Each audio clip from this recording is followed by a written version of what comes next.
Indian മഹാസമുദ്രത്തിന്റെ ആഴങ്ങളിൽ നിന്നോ ഹിമാലയത്തിന്റെ മഞ്ഞുറഞ്ഞ കൊടുമുടികളിൽ നിന്നോ മാത്രമല്ല ഇനി ശത്രുക്കൾക്ക് നേരെ ഇന്ത്യയുടെ മിസൈലുകൾ പായുക. ഇന്ത്യൻ വ്യോമസേന ആകാശത്ത് പുതിയൊരു ചരിത്രം കുറിക്കാൻ പോവുകയാണ്. ലോകത്തിലെ വൻകിട ശക്തികൾ പോലും അമ്പരപ്പോടെയും ഭയത്തോടെയും നോക്കുന്ന ഒരു നീക്കമാണ് ഡൽഹിയിൽ നിന്ന് പ്രധാനമന്ത്രി നരേന്ദ്രമോദിയുടെ നേതൃത്വത്തിലുള്ള പ്രതിരോധ മന്ത്രാലയം ഇപ്പോൾ നടത്തിയിരിക്കുന്നത്. ബ്രിട്ടൻ ഉപയോഗശൂന്യമെന്ന് പറഞ്ഞ് ഉപേക്ഷിച്ച ഇനി ഒരിക്കലും പറക്കില്ലെന്നുറപ്പുള്ള 9 യുദ്ധവിമാനങ്ങൾ ഇന്ത്യ സ്വന്തമാക്കുകയാണ്. കേൾക്കുമ്പോൾ ആർക്കും അത്ഭുതം തോന്നാം. എന്തിനാണ് പറക്കാത്ത വിമാനങ്ങൾ ഇന്ത്യ കോടികൾ കൊടുത്ത് വാങ്ങുന്നതെന്ന് ശത്രു രാജ്യങ്ങൾ ചിന്തിച്ച് തലപുകയ്ക്കുകയാണ്.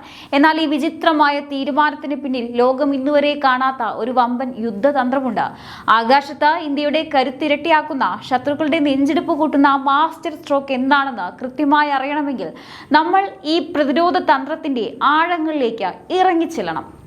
ഇന്ത്യൻ വ്യോമസേന ഇന്ന് നേരിടുന്ന വെല്ലുവിളികളിൽ ഒന്നാണ് ഫൈറ്റർ സ്ക്വാഡ്രണുകളുടെ കുറവ്. അംഗീകൃത 42 സ്ക്വാഡ്രണുകൾക്ക് പകരം നിലവിൽ ഏകദേശം 29 എണ്ണം മാത്രമാണ് പ്രവർത്തനക്ഷമമായുള്ളത്. ഈ സാഹചര്യത്തിൽ പഴയ വിമാനങ്ങളെ പെട്ടെന്ന് പിന്മാറ്റുന്നത് രാജ്യത്തിന്റെ ആക്രമണശേഷിയെ ബാധിക്കാനിടയുണ്ട്. അതിനാൽ പുതിയ തലമുറ യുദ്ധവിമാനങ്ങൾ പൂർണ്ണമായി സേവനത്തിലേക്ക് എത്തുന്നതുവരെ നിലവിലുള്ള പ്ലാറ്റ്ഫോമുകളുടെ ആയുസ് വർദ്ധിപ്പിക്കുന്ന ഇടക്കാല തന്ത്രമാണ് വ്യോമസേന സ്വീകരിച്ചിരിക്കുന്നത്. ആ പദ്ധതിയിൽ നിർണായക പങ്കാണ് ജഗ്വാറുകൾക്ക് ഇപ്പോഴും ഉള്ളത്. ഇന്ത്യൻ വ്യോമസേനയുടെ ചരിത്രത്തിൽ 4 പതിറ്റാണ്ടിലേറെയായി നിർണായക സ്ഥാനമുള്ള ജഗ്വാർ സ്ട്രൈക്ക് വിമാനങ്ങൾ വീണ്ടും വാർത്തകളിൽ ഇടം പിടിക്കുകയാണ്. ഇത്തവണ പുതിയ യുദ്ധമിഷനുകളോ ആധുനിക ആയുധങ്ങളോ കൊണ്ടല്ല, മറിച്ച് അവയുടെ സേവനകാലം കുറച്ചുകൂടി നീട്ടാനുള്ള വ്യോമസേനയുടെ തന്ത്രപരമായ തീരുമാനമാണ് ശ്രദ്ധ നേടുന്നത്. ബ്രിട്ടനിൽ നിന്ന് വിരമിച്ച 9 ജഗ്വാർ വിമാനങ്ങൾ ഇന്ത്യ സ്വന്തമാക്കാൻ തീരുമാനിച്ചിരിക്കുന്നതും ആദ്യ നോട്ടത്തിൽ വിചിത്രമായി തോന്നാമെങ്കിലും അതിനു പിന്നിൽ വ്യക്തമായ സൈനികവും സാമ്പത്തികവും കണക്കുകൂട്ടലുകളുണ്ട്. ഈ വിമാനങ്ങൾ ഇന്ത്യൻ ആകാശത്ത് വീണ്ടും യുദ്ധത്തിനിറങ്ങില്ല. പകരം അവയിൽ നിന്ന് ലഭിക്കുന്ന സ്പെയർ പാർട്സുകളും പുനരുപയോഗിക്കാവുന്ന ഘടകങ്ങളും ഉപയോഗിച്ച് ഇന്ത്യയുടെ നിലവിലെ ജഗ്വാർ ഫ്ലീറ്റിനെ പ്രവർത്തനക്ഷമമായി നിലനിർത്തുകയാണ് പ്രധാന ലക്ഷ്യം. ഈ 9 വിമാനങ്ങളും ഇന്ത്യ വാങ്ങുന്നത് ആകാശത്ത് പറത്താനല്ല. പ്രതിരോധ രംഗത്ത് ഇതിനെ കാനിബലൈസേഷൻ എന്നാണ് വിളിക്കുന്നത്. അതായത് വിരമിച്ച വിമാനങ്ങളിൽ നിന്ന് ഏറ്റവും മൂല്യമുള്ള വിപണിയിൽ എവിടെയും കിട്ടാത്ത സ്പെയർ പാർട്സുകൾ വേർതിരിച്ചെടുക്കുക. ലാൻഡിംഗ് ഗിയർ, ഹൈഡ്രോളിക് സംവിധാനങ്ങൾ, ഏവിയോണിക്സ് ഉപകരണങ്ങൾ, റോൾസ് റോയ്സ് എഞ്ചിന്റെ നിർണായക ഭാഗങ്ങൾ എന്നിവയെല്ലാം ഈ ബ്രിട്ടീഷ് വിമാനങ്ങളിൽ നിന്ന് സുരക്ഷിതമായി മാറ്റും.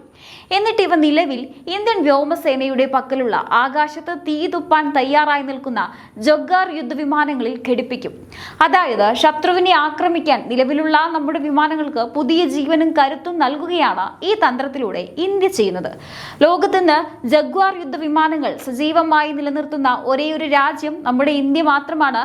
ഫ്രാൻസും ഒമാനും ഒക്കെ കൈവിട്ട ഈ കരുത്തൻ വിമാനങ്ങളെ ഇന്ത്യ ഇപ്പോഴും നെഞ്ചോട് ചേർക്കുന്നത് അവയുടെ അസാധാരണമായ ആക്രമണ ശേഷി കൊണ്ടാണ്. ഈ ഒരു നീക്കത്തിന് പിന്നിൽ പ്രധാനമന്ത്രി നരേന്ദ്രമോദിയുടെ കൃത്യമായ ദീർഘവീക്ഷണവും സാമ്പത്തിക ബുദ്ധിയുമുണ്ട്. സാധാരണയായി പഴയ വിമാനങ്ങളുടെ എഞ്ചിൻ മാറ്റുക എന്നത് വലിയ ചിലവുള്ള കാര്യമാണ്. ഹണിബെൽ എഞ്ചിനുകൾ ഘടിപ്പിക്കാനുള്ള വൻ പദ്ധതി ബാധ്യത വരുത്തുന്നതിനാൽ രാജ്യം അത് ബുദ്ധിപൂർവ്വം ഉപേക്ഷിച്ചിരുന്നു. എന്നാൽ പ്രതിരോധ ശേഷി കുറയാനും പാടില്ല. ഇവിടെയാണ് മോദി സർക്കാരിന്റെ പ്രായോഗിക ബുദ്ധി ഉണർന്നത്. വിദേശത്ത് നിന്ന് വൻ തുകയ്ക്ക് പുതിയ സാങ്കേതിക വിദ്യ ഇറക്കുമതി ചെയ്യുന്നതിന് പകരം വിരമിച്ച വിമാനങ്ങൾ തുച്ഛമായ വിലയ്ക്ക് വാങ്ങി വിമാനങ്ങളെ അപ്ഗ്രേഡ് ചെയ്യുക എന്ന തന്ത്രം അവർ നടപ്പിലാക്കി. ഇത് രാജ്യത്തിന് കോടിക്കണക്കിന് രൂപയുടെ ലാഭമാണ് ഉണ്ടാക്കി കൊടുക്കുന്നത്. സ്വന്തം രാജ്യത്തിന്റെ സുരക്ഷയിൽ ഒരു വിട്ടുവീഴ്ചയും ചെയ്യാതെ, അതേസമയം ഖജനാവിന് ഭാരമാകാതെ കാര്യങ്ങൾ എങ്ങനെ കൈകാര്യം ചെയ്യണമെന്ന് നരേന്ദ്രമോദി വീണ്ടും തെളിയിച്ചിരിക്കുകയാണ്. 2018 ഫ്രാൻസിൽ നിന്ന് 31 ജഗ്വാർ വിമാനങ്ങളും ഇതുപോലെ ഇന്ത്യ സ്വന്തമാക്കിയിരുന്നു. ആഗോളതലത്തിൽ ഇന്ത്യ നടത്തുന്ന ഇത്തരം നയതന്ത്ര നീക്കങ്ങൾ രാജ്യത്തിന്റെ പ്രതിരോധ മേഖലയെ എത്രത്തോളം ശക്തമാക്കുന്നു എന്നതിന്റെ തെളിവാണ്. ഇന്ത്യയുടെ ഈ പെട്ടെന്നുള്ള തീരുമാനത്തിന് പിന്നിൽ അതിർത്തിയിലെ സുരക്ഷാ സാഹചര്യങ്ങൾ കൂടിയുണ്ട്. നിലവിൽ ഇന്ത്യയുടെ വ്യോമസേന നേരിടുന്ന ഏറ്റവും വലിയ വെല്ലുവിളി ഫൈറ്റർ സ്ക്വാഡ്രണുകളുടെ കുറവ് തന്നെയാണ്. രാജ്യത്തിന് സുരക്ഷിതമായിരിക്കാൻ 42 സ്ക്വാഡ്രണുകൾ വേണമെങ്കിൽ നിലവിൽ 29 എണ്ണം മാത്രമാണുള്ളത്. ഈ സാഹചര്യത്തിൽ പഴയ വിമാനങ്ങളെ പെട്ടെന്ന് പിൻവലിച്ചാൽ അത് അതിർത്തിയിലെ കാവലിനെ ബാധിക്കും. അതുകൊണ്ട് തദ്ദേശീയമായി നിർമ്മിക്കുന്ന തേജസ്, AMCA തുടങ്ങിയ അത്യാധുനിക യുദ്ധവിമാനങ്ങൾ പൂർണ്ണ സജ്ജമായി വ്യോമസേനയുടെ ഭാഗമാകുന്നത് വരെയുള്ള ഒരു ഇടക്കാല യുദ്ധതന്ത്രമാണിത്. ജഗ്വാർ വിമാനങ്ങൾ എന്ന് പറഞ്ഞാൽ ശത്രു രാജ്യങ്ങളുടെ അതിർത്തിക്കുള്ളിൽ കയറി ആഴത്തിൽ ആക്രമണം നടത്താൻ കെൽപ്പുള്ളവയാണ്. ഡിജിറ്റൽ മാപ്പിംഗ്, അത്യാധുനിക റഡാറുകൾ, ഒരേ സമയം ഒന്നിലധികം ലക്ഷ്യങ്ങളെ തകർക്കാനുള്ള ശേഷി എന്നിവയൊക്കെ ഉൾപ്പെടുന്ന അപ്ഗ്രേഡ് പദ്ധതിയിലൂടെ ഈ ജഗ്വാറുകളെ ഇന്ത്യ ഇതിനകം തന്നെ ഡിജിറ്റൽ യുഗത്തിലെ പുലികളാക്കി മാറ്റിയിട്ടുണ്ട്. ഇന്ത്യയുടെ ഈ ആക്രമണ പ്ലാറ്റ്ഫോമുകൾ ഒരു കാലത്തും തളരില്ലെന്നും അതിർത്തി കടന്നു വരാൻ നോക്കുന്ന ഏത് ശത്രുവിനെയും ആകാശത്ത് വെച്ച് തന്നെ ചാമ്പലാക്കാൻ ഇന്ത്യ സജ്ജമാണെന്നുമുള്ള വ്യക്തമായ സന്ദേശമാണ് ഈ നീക്കത്തിലൂടെ ലോകത്തിന് ലഭിക്കുന്നത്. ഇതാണ് ചൈനയും പാകിസ്ഥാനെയും ഒരേപോലെ ആശങ്കപ്പെടുത്തുന്നത് അല്ലെങ്കിൽ ഭയപ്പെടുന്നത്. തീർച്ചയായും ഇത് കേവലം പഴയ 9 വിമാനങ്ങൾ വാങ്ങുന്ന ഇടപാടല്ല, മറിച്ച് പുതിയ ഇന്ത്യയുടെ ആത്മവിശ്വാസമുള്ള ഇന്ത്യയുടെ തന്ത്രപരമായ വിജയമാണ്. ശത്രുക്കളുടെ കണക്കുകൂട്ടലുകളെല്ലാം തെറ്റിച്ചുകൊണ്ട് ലഭ്യമായ എല്ലാ വിഭവങ്ങളും പരമാവധി ഉപയോഗിച്ച് രാജ്യത്തിന്റെ ആകാശകാവൽ കാക്കുന്ന ഇന്ത്യൻ വ്യോമസേനയുടെ ഈ നീക്കം ഓരോ ഇന്ത്യക്കാരനും അഭിമാനം നൽകുന്ന ഒന്നാണ്. വരും തലമുറ യുദ്ധവിമാനങ്ങൾ ഇന്ത്യൻ മണ്ണിൽ തന്നെ നിർമ്മിച്ച സ്വയം പര്യാപ്തത നേടുന്നതുവരെ ഒരു വിട്ടുവീഴ്ചയ്ക്കും തയ്യാറാകാതെ രാജ്യത്തെ രക്ഷിക്കാൻ നരേന്ദ്രമോദി സർക്കാർ നടത്തുന്ന ഇത്തരം മാസ്റ്റർ സ്ട്രോക്കുകൾ ഇന്ത്യയെ ലോകത്തിന്റെ നെറുകയിൽ എത്തിക്കുമെന്നതിൽ യാതൊരു സംശയവുമില്ല. ഇനി ഇന്ത്യ എന്ത് ചെയ്താലും അതിൽ കുറ്റം കണ്ടെത്താൻ നടക്കുന്ന ഒരു വിഭാഗം ആളുകൾ ഇപ്പോഴുമുണ്ട്. ബ്രിട്ടൻ ഉപേക്ഷിച്ച പഴയ വിമാനങ്ങൾ വാങ്ങുന്നു എന്ന് കേട്ടയുടനെ ഇന്ത്യ എന്താ ആക്രിക്കടയാണോ, ഇതൊക്കെ വാങ്ങിയിട്ട് എന്ത് ചെയ്യാനാണ് എന്നൊക്കെ ചോദിച്ച് പരിഹസിക്കാനും വിമർശിക്കാനും പലരും ഇറങ്ങി പുറപ്പെട്ടിരുന്നു. എന്നാൽ അവർക്കൊന്നും ഈ തീരുമാനത്തിന് പിന്നിലെ ആഴത്തിലുള്ള തന്ത്രമോ ദീർഘവീക്ഷണമോ മനസ്സിലാക്കാനുള്ള കഴിവില്ല എന്നതാണ് സത്യം. പ്രധാനമന്ത്രി നരേന്ദ്രമോദിയുടെ ഭരണശൈലിയുടെ ഏറ്റവും വലിയ പ്രത്യേകതയും ഇതുതന്നെയാണ്. ഇതൊരു പുതിയ മോദി യുഗമാണ്. ഇവിടെ വെറും വികാരത്തിന്റെ പുറത്തല്ല, മറിച്ച് കൃത്യമായ ചിന്തയുടെയും ആസൂത്രണത്തെയും അടിസ്ഥാനത്തിലാണ് തീരുമാനങ്ങൾ എടുക്കുന്നത്. രാജ്യത്തിന് എപ്പോൾ എന്താണോ ആവശ്യം അത് എത്രയൊക്കെ വിമർശനങ്ങൾ ഉണ്ടായാലും നടപ്പിലാക്കാൻ ഈ ഭരണകൂടത്തിന് ഭയമില്ല. വിമർശകർ ചിന്തിക്കുന്നത് ഒരു വിമാനം പറക്കാൻ വേണ്ടി മാത്രമുള്ളതാണെന്നാണ്.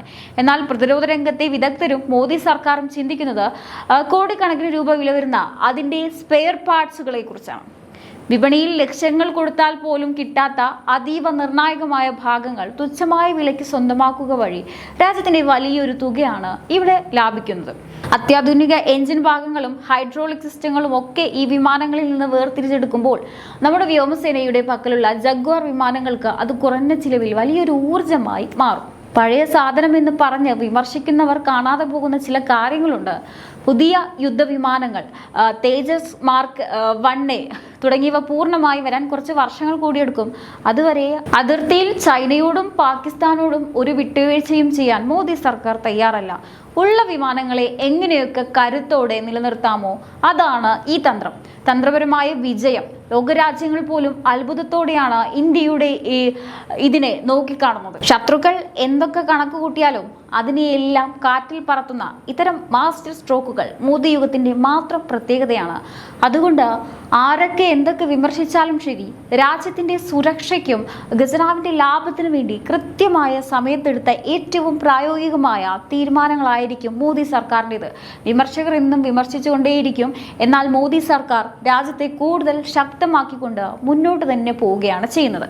ആരെല്ലാം എന്തൊക്കെ വിമർശനങ്ങൾ ഉന്നയിച്ചാലും സോഷ്യൽ മീഡിയയിൽ ഇരുന്ന് പരിഹസിക്കാൻ നോക്കിയാലും ഇതൊരു പുതിയ ഇന്ത്യയാണ്. തീരുമാനങ്ങൾ എടുക്കാൻ ആരെയും ഭയപ്പെടാത്ത നരേന്ദ്രമോദിയുടെ യുഗം. ആക്രിയെന്ന് വിളിച്ച് തള്ളിക്കളഞ്ഞവർക്ക് ഈ പ്രതിരോധ തന്ത്രത്തിന്റെ ആഴം മനസ്സിലാകില്ല. കാരണം അവർ കാണുന്നത് വെറും പറക്കാത്ത വിമാനങ്ങളാണ്. എന്നാൽ മോദി സർക്കാർ കാണുന്നത് രാജ്യത്തിന്റെ അതിർത്തികളിൽ സംരക്ഷണം ഒരുക്കുന്ന ജഗ്വാർ യുദ്ധവിമാനങ്ങൾക്ക് പുതിയ ജീവൻ നൽകാനുള്ള ഒരിതായിട്ടാണ്. വൻകിട വിദേശ കമ്പനികൾക്ക് മുന്നിൽ കോടികൾ എറിഞ്ഞു കൊടുക്കാതെ സ്വന്തം ബുദ്ധി ഉപയോഗിച്ച് എങ്ങനെ പ്രതിരോധ ശേഷി വർദ്ധിപ്പിക്കാമെന്ന് ഇന്ത്യ വീണ്ടും തെളിയിച്ചിരിക്കുകയാണ്. എന്തായാലും ഈ ഒരു വിഷയത്തെക്കുറിച്ചുള്ള നിങ്ങളുടെ അഭിപ്രായങ്ങൾ തീർച്ചയായിട്ടും കമന്റ് ബോക്സിൽ രേഖപ്പെടുത്തുക. മറ്റൊരു വിഷയമായി വീണ്ടും കാണാം. നന്ദി.